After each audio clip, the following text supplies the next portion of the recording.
فرش التراب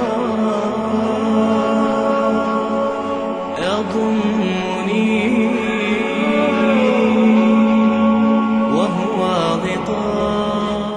আজকে থেকে আমাদের উসুল শর্ট কোর্সের তৃতীয় বিষয় উসুলের তাফসিরের পথ চলা শুরু। এই উসুল শর্ট কোর্স আমরা যে করছি এটার ফায়দা কি আমরা কি জানি? এটা একটা ফায়দা হলো যে এগুলো কিন্তু বিষয় ভিত্তিক, মানে কিতাব ভিত্তিক না।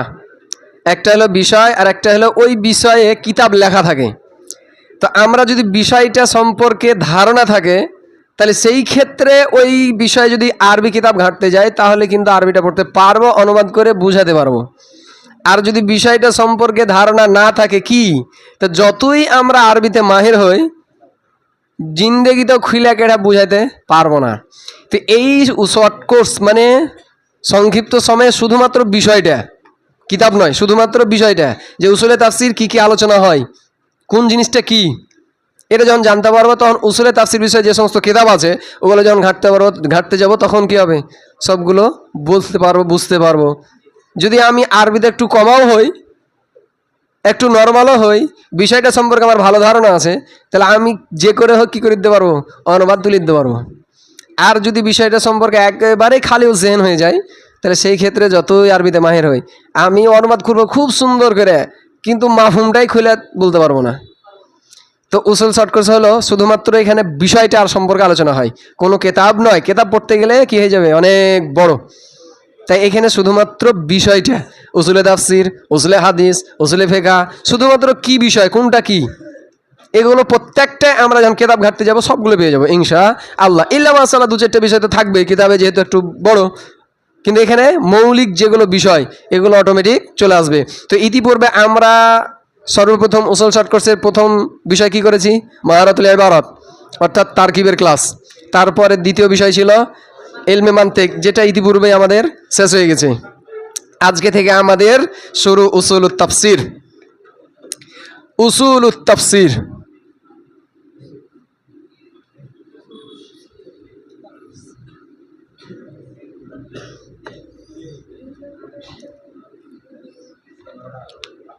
দেখতে পাচ্ছি এটা আমাদের মুরাক্কাবে ইজাফি, মানে তাফসিরের উসুল।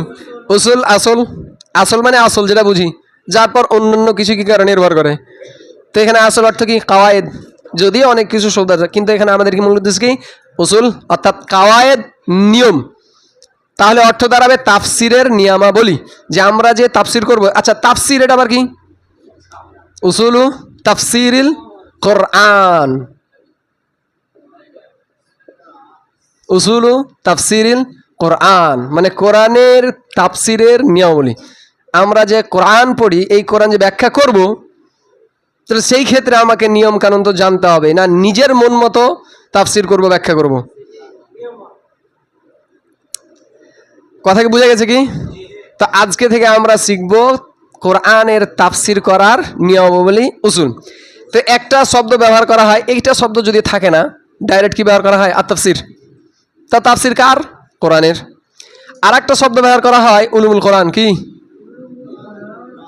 আমরা পরিচিত করে দিচ্ছি, পরিচয় করিয়ে দিচ্ছি কোনটা কি।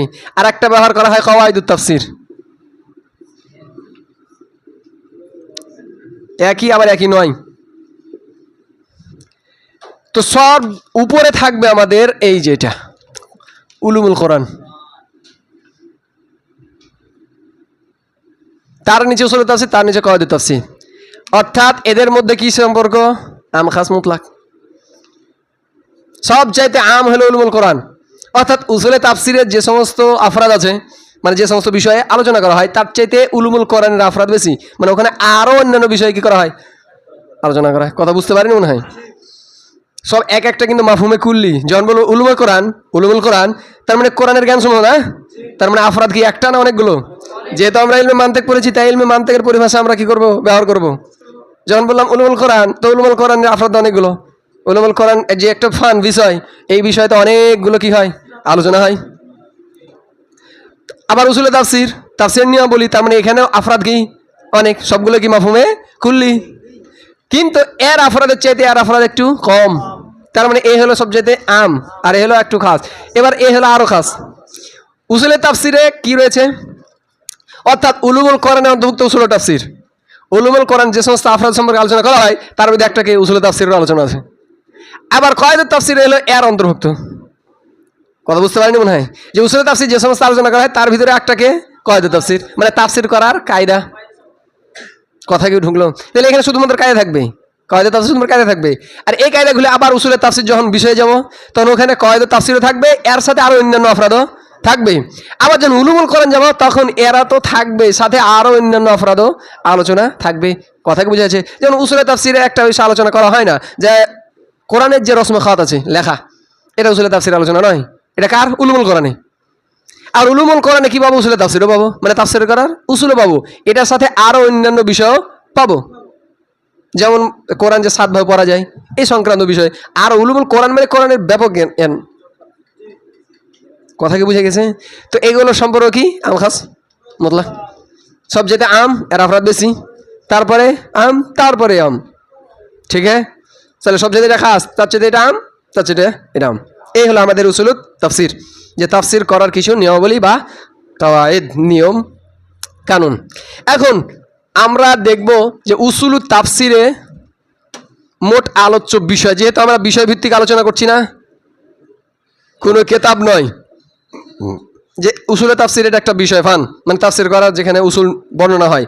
তো এখানে মোট কয়টা জিনিস, মানে কি কি নিয়ে আলোচনা করা হয়, যখন আমরা পুরো বিষয়টাকে কী করবো একটা সীমাবদ্ধ করে দেবো, তাহলে একটা সহজ কেতাব পড়তে যায় তখন তো এভাবে পাই না, তখন তবে একের পর এক কী হয় আলোচনা হয়। যখন আমরা শর্টকাট করছি তার মানে পুরো বিষয়টাকে আমাকে কী করতে হবে, যা করতে হবে যে উসুলে তাফসির এই ফান্নে বা এই বিষয়ে এগুলো নিয়ে আলোচনা করা হয়। তাহলে একটা কি চলে এলো আমার জেহেনে, ধারণা চলে আসলো। তো উসুলে তাফসিরের আলোচ্য বিষয় এখানে আমরা কয়টা উল্লেখ করেছি? 4টা। প্রথমত যে কোনো বিষয় কি থাকে, একটা মুকদ্দমা, মানে ওখানে কি থাকে, কিছু প্রাণভয় কথা থাকবে। 2 নাম্বার মাসাদিরুত তাফসির,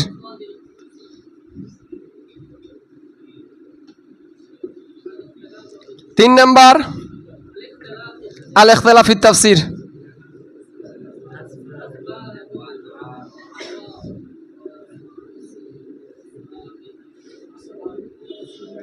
আসবাবুহু ওয়া আনওয়াউহু,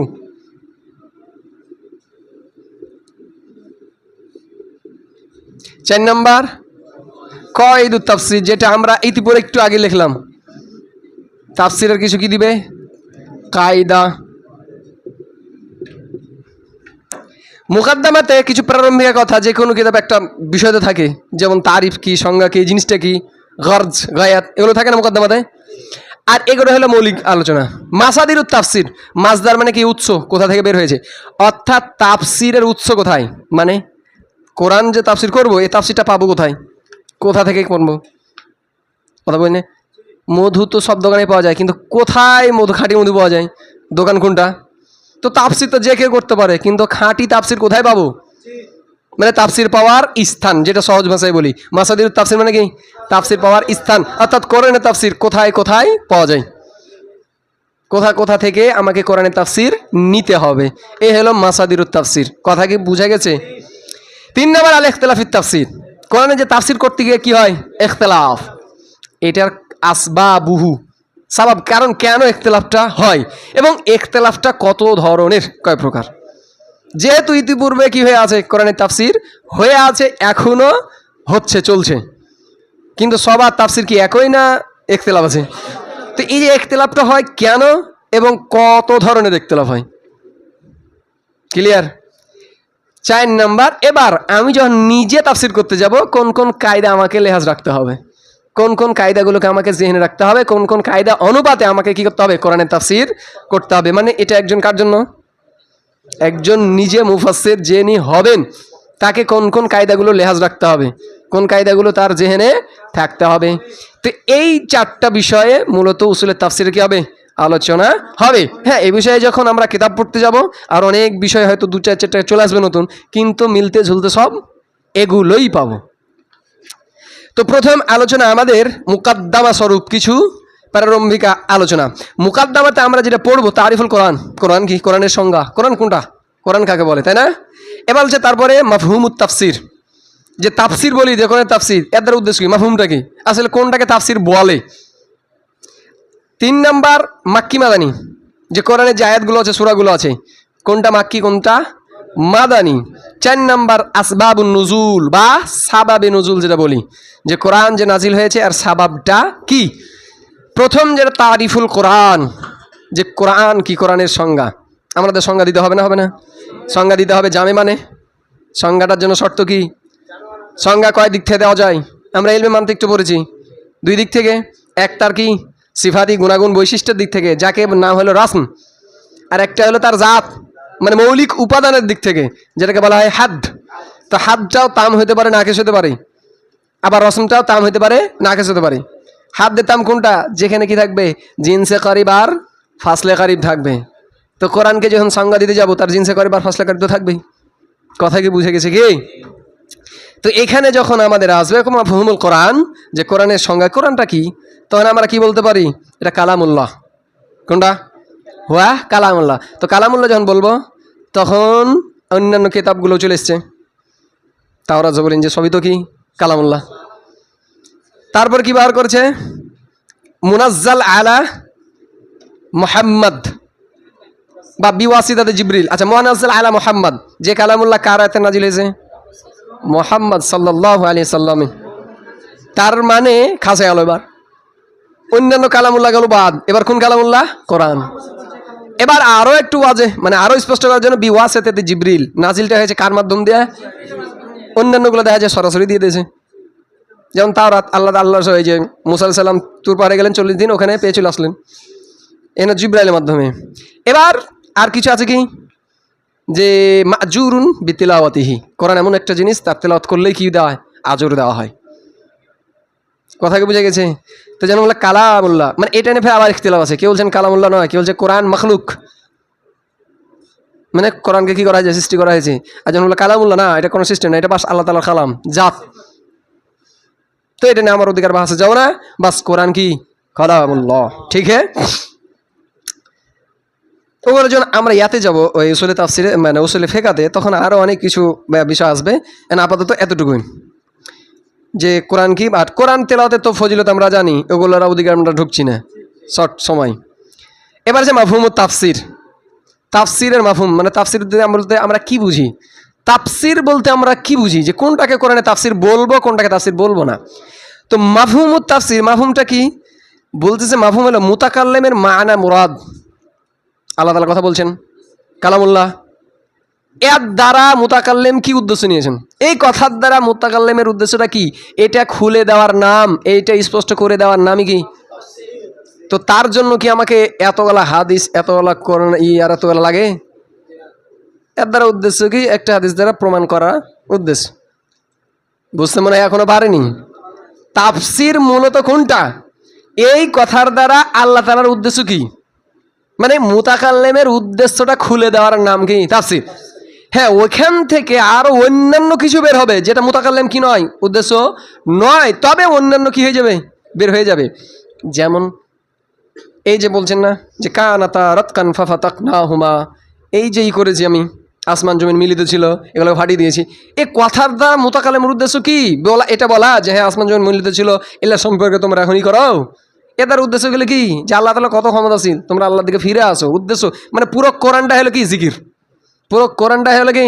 জিকির, উপদেশ। মানে এর দ্বারা উদ্দেশ্য হলো যে আল্লাহ তাআলাকে যেন তারা কি করে? চিনে। এদিকে এখন ওখান থেকে যদি সে উদ্দেশ্য নেয়, এবার বিজ্ঞানের দিকে চলে গেলো, তো ওগুলো কি তাফসির ধরা হবে? ওগুলো বলা হবে নুক্তা, যে হ্যাঁ মুতাকাল্লিমের কথা থেকে ওগুলো বের হয়ে আসছে, ওগুলো তাফসির না। তাফসির হলো এর দ্বারা উদ্দেশ্যকরা কি নিয়েছেন? মুতাকাল্লিম। হ্যাঁ, মুতাকাল্লিমের কথা দ্বারা আর অন্যান্য মাকসাদও বের হয়ে যেতে পারে। যেমন আমাদের মনে করি কাফিয়া শর্ট, এবারও শর্ট ব্যাখ্যা করেছে বিপুল, কিন্তু এতগুলা ব্যাখ্যা জেহেনে লিয়া কি কাফিয়া লেখা হয়েছিল? ঠিক আছে, ওর ভিতরে দেখা যাবে 10টা মিলেছে, হ্যাঁ এই উদ্দেশ্যে, আর উনি আরও 14টা কি করেছেন? অ্যাড করেছেন। তো মুতাকাল্লিম যতগুলো উদ্দেশ্য নিয়ে কি করেছেন, ওইটা খুলে দেওয়ার নাম তাফসির। আর বাকি যে লিখেছে মুতাকাল্লিমের কথা বের হয়ে গেছে, কিন্তু তাই বলে তো এইটা বলাটা উদ্দেশ্য না। কথা কি বুঝে গেছে?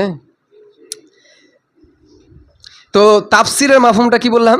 যে বাস মুতাকাল্লিমের যেটা মানায় মুরাদ, কি উদ্দেশ্যে তিনি কথাটা বলতেন, কথাটা বললেন কোন উদ্দেশ্যে, এইটা খুলে দেওয়ার নাম বাস তাফসির। নাকি একবার এই কোরআন হাদিস এতগুলা হাদিস বেরাবো, জহিফ হাদিস বেরাবো, সহি হাদিস বেরাবো? আমাদের বাসার সাহেব কি বলেছেন? একবারে 250 খণ্ডের তাফসির বের করবে। এতগুলা কি তাফসির মানে কি? মা তো মোতাকালের মা নাই মুরাদটা কি করে দেওয়া, স্পষ্ট করে দেওয়া, বাস যথেষ্ট, খালাস, ঠিক হ্যাঁ। আর বাকি যতগুলো বেরোবে আমি বলছি না ওগুলো নাফি, কিন্তু ওগুলো তাফসির বলবো না, ওগুলো নুক্তা, ওগুলো মোতাকালামি থেকে বের হয়ে যায়, ঠিক আছে, ওইটাও চলবে, কিন্তু মোতাকালাম তো ওই উদ্দেশ্য কথা বলেনি, বাস উদ্দেশ্য যেটা এটা খুলে দেওয়ার নাম কি? তাফসির। ওটাকে আমরা তাফসির বলতে যাবো না, ঠিক আছে। এবার আসি মাক্কি আর মাদানি, যে কোন সূরাটা বা কোন আয়াতটা মাক্কি আর কোন আয়াতটা মাদানি, কোন দিক থেকে বিবেচনা করা হয়। তো মূলত দিক হয় তিনটে, একটা হলো হিজরতের দিক থেকে, একটা হলো মাকান বা স্থানের দিক থেকে, একটা হলো খেতাব। কয়টা দিক বললাম? যে মাক্কি মাদানি যে তাকসিম হয়েছে, যে এটা সূরা মাক্কি, এটা সূরা মাদানি, এটা কোন দিক, কত দিক থেকে? 3 দিক থেকে। কেউ হিজরতের দিক থেকে ভাগ করেছেন যে হিজরতের আগ দিয়ে যে সমস্ত আয়াত নাজিল হয়েছে এগুলো হলো মাক্কি, হিজরতের পরে যে সমস্ত আয়াত নাজিল হয়েছে সবগুলো মাদানি। যদিও হিজরতের পরে আল্লাহ রাসূল আবার মক্কায় আসেনি, যদিও এখানে এসে আবার কিছু আয়াত নাজিল হয়েছে, তবু আর হুকুম কি হবে? মাদানি। তাহলে উদ্দেশ্য কোনটা? হিজরত। আগে যেটা নাজিল সেটা হলো মাক্কি, পরে যেটা নাজিল সেটা হলো, বাত কি ক্লিয়ার? আর যারা ভাগ করছেন স্থানের দিক থেকে, তাহলে মক্কার এরিয়াতে যে সমস্ত কোরআনগুলো আয়াত নাজিল হয়েছে সেগুলো হলো মাক্কি, আর মদিনার এরিয়ার ভিতরে যে সমস্ত নাজিল হয়েছে সেগুলো হলো কি? মাদানি। যদিও হিজরতের আগে হোক আর পরে হোক, কথা কি বুঝে গেছে কি? আর কেউ ভাগ করেছেন খেতাবের দিক থেকে, যে আসলে যে কোরআন যে খেতাব করে কথা বলেন, সম্বোধন করে, যদি উদ্দেশ্য হয় মক্কাবাসী তাহলে এগুলো কি হবে? মাক্কি আয়াত। আর যদি কি হয় মাদিনাবাসীদেরকে খেতাব করে কথা বলছেন তাহলে হয়ে যাবে মাদানি। তবে রাজেহ কওল যে মাক্কি মাদানি কোন দিক থেকে? হিজরতের দিক থেকে। হিজরতের আগ দিয়ে যে সমস্ত আয়াত নাজিল হয়েছে সেগুলো হলো মাক্কি, হিজরতের পরে যে সমস্ত আয়াত নাজিল হয়েছে সেগুলো হলো মাদানি। বাত ক্লিয়ার? তো আল্লাহ রাসূল কি শুধুমাত্র এই মদিনাতেই ছিলেন আর এই মক্কাতে ছিলেন? অন্যান্য জায়গাতে গেছে, তাইফ গেছে, এত গেছে, অন্যান্য জায়গায় গেছে, কিন্তু সেখানে তো নামকরণ হয়নি। তাহলে উদ্দেশ্য কোনটা? বাস হিজরতের আগে আর পরে, আগ দিয়ে যতগুলো আয়াত নাজিল হয়েছে সবগুলো মাক্কি, আর পরে যেগুলো নাজিল হয়েছে সবগুলোই মাদানি। যদিও আমরা উলুমুল কোরআন যখন পড়বো তখন সেখানে মাক্কি আয়াত মানে ওগুলোর বৈশিষ্ট্য কি, মাদানি আয়াতের বৈশিষ্ট্য কি, এগুলো মেলাগুলো দেওয়া যাবে। যে একটা বৈশিষ্ট্য মাক্কি আয়াতের যে যেগুলো ছোট ছোট সূরা হয়, এবং এগুলো সবগুলো কি হয়? কিয়ামত, আখেরাত, পরকাল এই সংক্রান্ত বিষয় আলোচনা হয়। আর মাদানী জিল্লা এগুলো হুকুম হাকাম, এবং আয়াতগুলো খুব লম্বা লম্বা হয়, অনেকগুলো কি দেওয়া আছে? বৈশিষ্ট্য দেওয়া আছে। ওগুলো যখন আমরা কিতাব পড়বা তখন ওগুলো পেয়ে যাবা। আমাদের বাস যেগুলো শর্ট শর্ট মৌলিক এগুলো আমাদের জানা উচিত, ঠিক আছে? তো এ হলো আমাদের মাক্কি আর মাদানি। এবার আসি আসবাবুন নুজুল বা সাবাবে নুজুল। সাবাবের জমা কি? আসবাবুন নুজুল। যে সাবাবে নুজুল আউয়ালু মা নাজালা ওয়া আখিরু মা নাজালা, অর্থাৎ কোন আয়াতটা সর্বপ্রথম নাজিল হয় আর কোনটা শেষে নাজিল হয়। তো আসবাবুন নুজুলটা কি? এদিকে দেখো, এখানে কি দেওয়া আছে? যে কোরআনের আয়াতগুলো যেগুলো আছে, মানে সমস্ত কোরআন যে আয়াতগুলো নাজিল হয়েছে এটা 2 ধরনের। সবগুলোই কি কোনো না কোনো ঘটনার প্রেক্ষিতে নাজিল হয়েছে, না এমনিতেই নাজিল হয়ে আছে? না, এমনিতেই নর্মালি ইবতিদাআন যে সমস্ত আয়াত নাজিল হয় এরই সংখ্যা বেশি, আর ঘটনার প্রেক্ষিতে অথবা কোনো সোয়াল প্রশ্নের প্রেক্ষিতে নাজিল হলে কম। তো আয়াতগুলো তাহলে আবার কয় ধরনের হয়ে গেল? 2 ধরনের। একটা হলো ইবতিদাই আর একটা হলো সাবাবি। ইবতিদাই যে সমস্ত সূরাগুলো কি এমনিতে নরমালি নাজিল হয়েছে, বাস সূরা ফাতিহা নরমালি নাজিল, কোনো সাবাবি নাজিল নাই। কথা কি ঢুকছে? আর যেগুলো কি রয়েছে ঘটনা, মানে ওই আয়াতে নাজিলের পেছনে একটা ঘটনা আছে, এই ঘটনার প্রেক্ষিতে এই নাজাল, এইগুলো বলা হয় সাবাবি। ইবতিদাই হলো যে আয়াত নাজিলের পেছনে কোনো সাবাব নেই, অধিকাংশ আয়াত এই ধরনেরই, অর্থাৎ ইবতিদাই আয়াতই বেশি। সাবাবি বলা হয় যা কোনো খাস ঘটনার প্রেক্ষিতে নাজিল করা হয়, সেটা ঘটনা হতে পারে অথবা কোনো সোয়ালের জব সংক্রান্ত হতে পারে।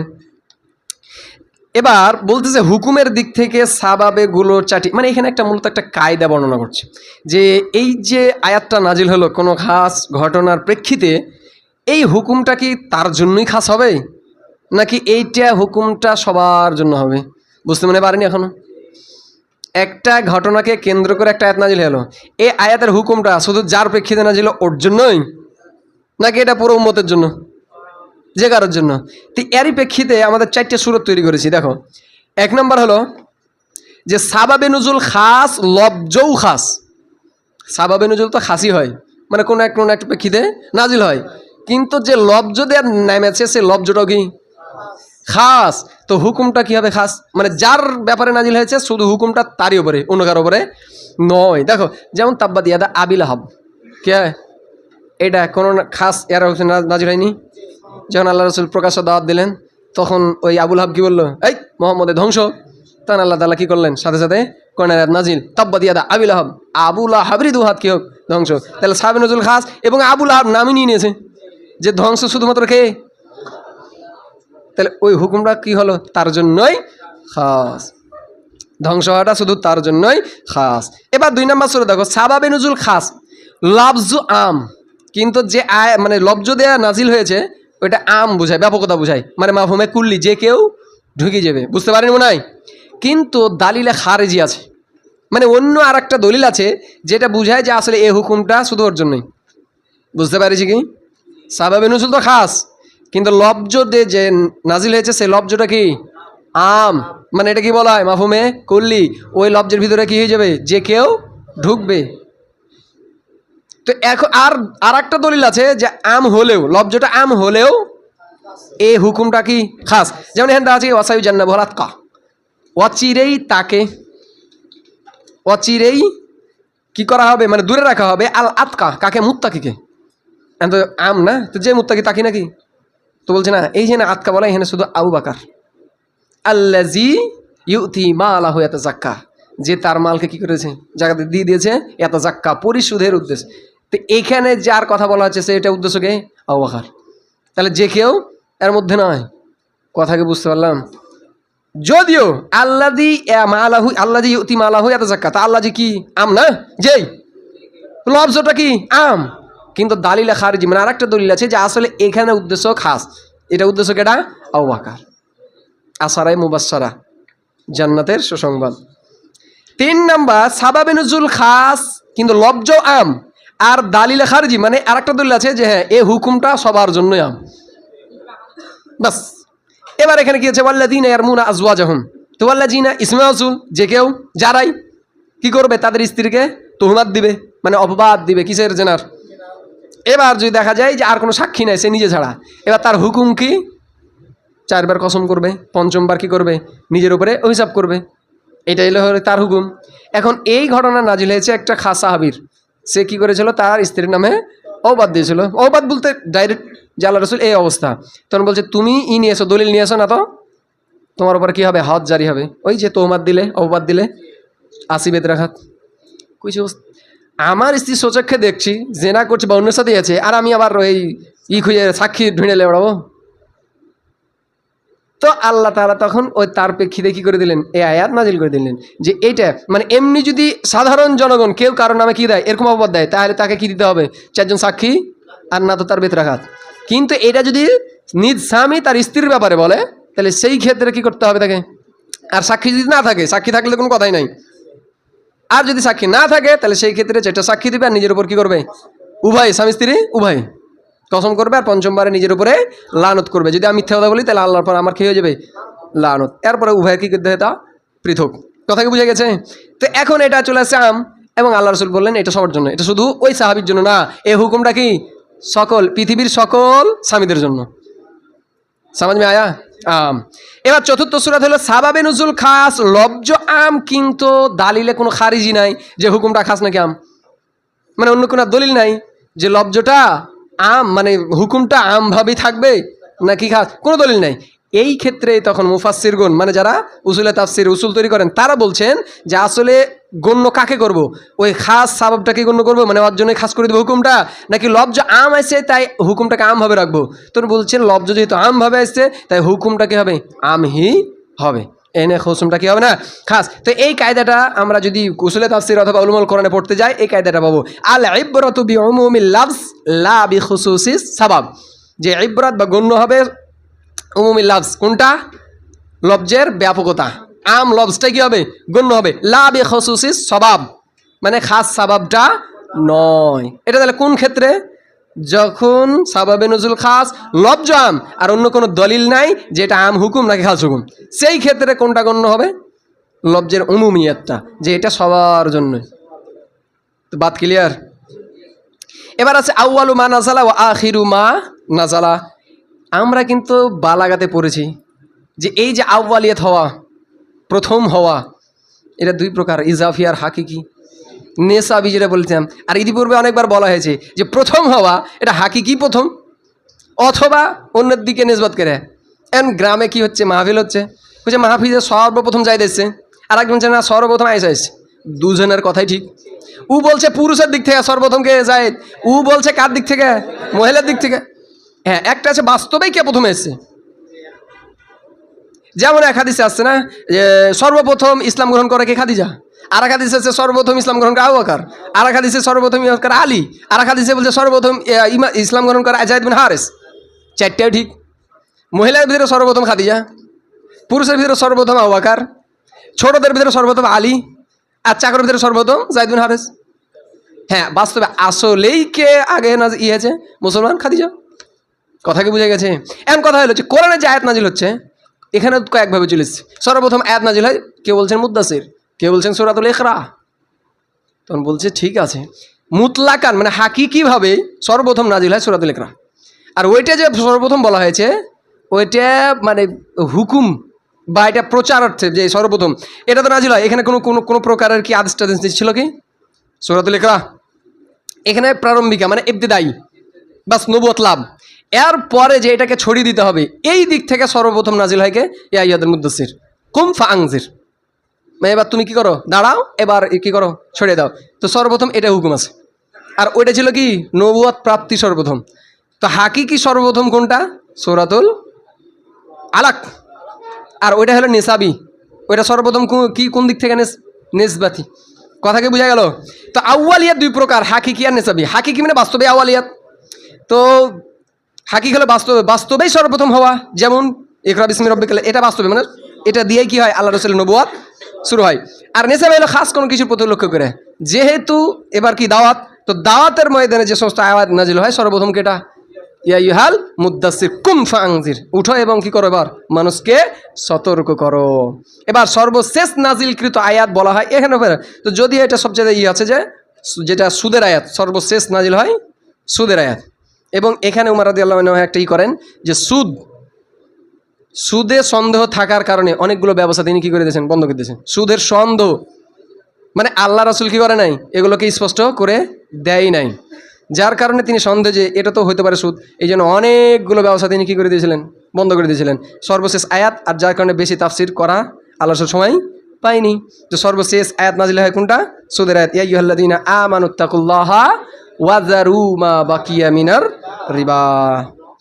আলহামদুলিল্লাহ, তাহলে আজকে আমাদের মুকাদ্দামা শেষ। সুবহানাকাল্লাহুম্মা ওয়া বিহামদিকা আশহাদু আল্লা ইলাহা ইল্লা আনতা আস্তাগফিরুকা ওয়া আতুবু ইলাইক।